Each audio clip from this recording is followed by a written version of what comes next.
नाज़रीन, भिरिया सिटी में नींगरी फातिमा फर्द जे कातिलनि जी गिरफ़्तारी लाइ ऑल सिंध गरीब नवाज़ वेलफेयर लेडीज़ विंग तरफ़ां एहतजाजी मुज़ाहिरो कयो वियो। इन हवाले सां वधीक तफ़सील लाइ पेश आहे नदीम अली मंकी जी हीअ रिपोर्ट।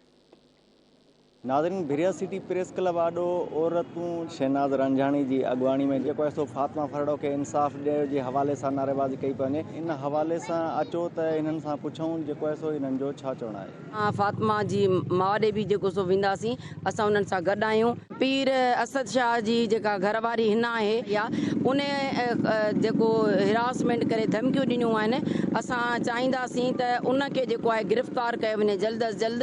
अञा घणा राज़ खुलंदा, इहा हिकिड़ी फातिमा कोन ई। ऐं माउ पीउ सां असां गॾु आहियूं ऐं असां उन्हनि खे ॿाहूं ॿधी अर्ज़ु था कयूं त ख़ुदा रा तव्हां हथु न खणिजो। पूरी सिंध, पूरो पाकिस्तान, पूरी जेको आहे अवाम तव्हां सां गॾु आहे ऐं इंशाअल्लाह ताला तव्हांजो जेको आहे तदरुक थींदो। मां इहा रिक्वेस्ट रखंदुसि हिन मीडिया जे तवसो सां त अहिड़ी हिकिड़ी कोर्ट हिते क़ाइमु कई वञे सखर में या खैरपुर सेशन जे जेके इख्तियार ॾिना वञनि, या सेपरेटली उन में लिखियलु आहे त 10 सालनि जो वकील खे बि इहा ऑथोराइज़ करे सघिजे थो, उनखे कोर्ट जो जज करे सघिजे थो, या एडिशनल सेशन जज आहे या ॿिया जिनखे इख्तियार ॾेई करे इहा फातिमा फरड़ो जो केस जेको आहे। ऐं उन में स्पेशल जेका मां हिकिड़ी रिक्वेस्ट कंदुसि त साइंसी बुनियादनि ते इहे जेके उते पंहिंजो CCD कैमरा हथ आई आहे, हुनजी मोबाइल हथ आई आहे। प्रीवियस रिमांड ते हुन चयो त न मूंखां पिन कोड विसरी वियो आहे ऐं प्लस जेको आहे मुंहिंजो फेस हुन सां मिले कोन थो, फेस ते आहे मुंहिंजी मोबाइल।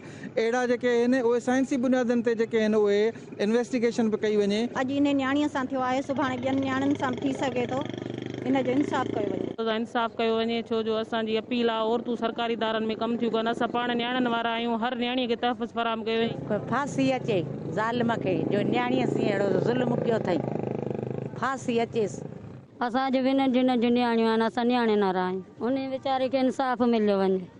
नाज़रीन, तव्हां हिते प्रेस क्लब आॾो एहतजाज कंदड़ औरतुनि जूं ॻाल्हियूं ॿुधियूं। इन्हनि जो इहो चवणु हुयो त मुसलसल फातिमा फरड़ो जे वारसनि खे जेके धमकियूं ॾिनियूं थियूं वञनि, उन्हनि जो हुकूमत पारां नोटिस वरितो वञे। ऐं इन्हनि इहो बि चयो आहे त हिना शाह जेका अञा ताईं गिरफ़्तार न आहे थी सघी, हुनखे गिरफ़्तार करे कानून जे कटहरे में आंदो। कैमरामैन हमीद कुर सां गॾु नदीम अली मंगी, धरती TV, भिरिया सिटी।